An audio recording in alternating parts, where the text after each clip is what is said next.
Bom dia, boa tarde, boa noite, pessoal. Sejam todos muito bem-vindos ao nosso podcast. Hoje nós vamos conversar um pouco sobre um tema que é extremamente importante dentro do direito moderno. A gente vai falar sobre mediação e arbitragem. Esses mecanismos eles vêm ganhando cada vez mais espaço no Brasil, isso porque eles oferecem soluções que muitas vezes são mais rápidas, eficientes e menos burocráticas para os conflitos. Além disso, ajuda a diminuir a sobrecarga do Poder Judiciário e incentivam soluções mais pacíficas e dialogadas. Porque, convenhamos, nem todo conflito precisa terminar em um processo longo na Justiça. Com certeza. E hoje isso tem sido muito discutido justamente porque o Judiciário brasileiro enfrenta um enorme número de processos. De acordo com o site do STJ, são cerca de 80 milhões de processos parados. Então, surgiram alternativas para tentar resolver os conflitos de uma forma mais rápida e eficiente. E o mais interessante é que muitas vezes essas soluções acabam sendo até melhores para as próprias partes envolvidas. Porque, em vez de uma decisão imposta por um juiz depois de anos, as pessoas conseguem participar mais diretamente da solução do problema. Exatamente, Camille. E dentro desses meios que a gente possui agora para a solução de conflitos, dois mecanismos ganharam mais destaque, que seriam a mediação e a arbitragem. E por mais que eles pareçam bastante à primeira vista, são dois mecanismos que funcionam de formas bem diferentes. E para a gente exemplificar para os senhores, vamos começar falando então sobre a mediação. A mediação é um método de resolução de conflitos em que as partes contam com a ajuda de um terceiro imparcial, chamado de mediador. Só que muita gente confunde e acha que o mediador vai decidir quem está certo ou quem está errado. Não é assim que funciona. Exatamente, Gustavo. O mediador ele não funciona como um juiz, como nos outros casos. Exatamente. O papel dele é facilitar a comunicação entre as partes, ajudando no diálogo para que elas próprias encontrem uma solução para o seu conflito. Ou seja, na mediação não existe exatamente um vencedor ou um perdedor. A ideia é construir um acordo que seja bom para os dois lados. E o que eu acho interessante, Gustavo, é porque na mediação ela trabalha muito com essa questão humana também, Não é só resolver um problema jurídico, mas tentar preservar a relação entre as pessoas. Isso mesmo, Camille.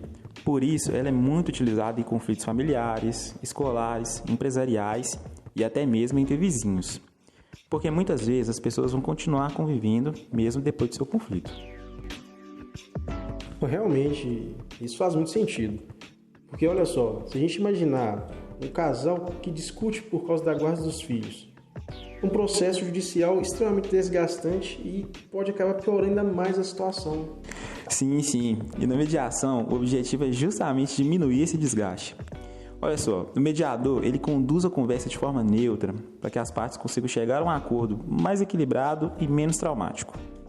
Olha só, a mediação ela possui características bem importantes também, como a confidencialidade, imparcialidade, a autonomia das partes, a cooperação e a voluntariedade. Isso mesmo, Camille. E vale lembrar também que a mediação ela é regulamentada no Brasil pela Lei nº 13.140 de 2015, conhecida também como Lei da Mediação. Além disso, o próprio Código do Processo Civil incentiva bastante a solução consensual dos conflitos. Ou seja, o próprio Estado reconhece que o diálogo pode ser uma solução muito eficiente em vários casos. Só que com isso pode surgir uma dúvida. E quando as partes não conseguem entrar em um acordo? É aí então que entra a arbitragem. Exatamente, Conrado. A arbitragem já funciona de maneira diferente da mediação. Aqui existe uma pessoa chamada árbitro, que é escolhida pelas partes para analisar o conflito e tomar uma decisão. Então, nesse caso, o árbitro realmente decide o problema? Isso mesmo, Conrado. Diferente do mediador, o árbitro atua praticamente como um juiz particular. Ele analisa provas, escuta as partes e, ao final, apresenta uma decisão chamada sentença arbitral. E essa decisão, ela vai ter força de decisão judicial, Tem sim. A sentença arbitral, ela deve ser cumprida pelas partes e possui validade jurídica. A arbitragem é muito utilizada principalmente em contratos empresariais e comerciais. Isso até porque as empresas elas geralmente procuram soluções mais rápidas e técnicas, Exatamente. Inclusive, uma das maiores vantagens da arbitragem é justamente a rapidez. Além disso, ela também oferece sigilo, menor burocracia e possibilidade de escolher árbitros especializados no assunto discutido. Muito bom, mas é importante lembrar também que nem todo conflito ele pode ser resolvido por arbitragem.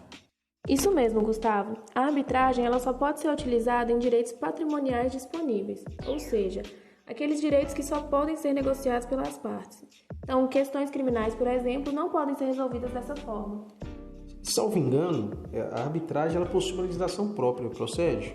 Isso mesmo, ela é regulamentada pela Lei 9.307 de 1996, conhecida como a Lei da Arbitragem.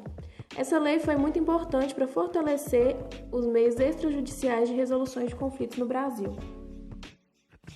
Então, para a gente resumir de forma simples, na mediação, as próprias partes elas constroem a solução, enquanto na arbitragem a gente precisa do árbitro que vai analisar o caso e impor uma decisão obrigatória para ambas as partes.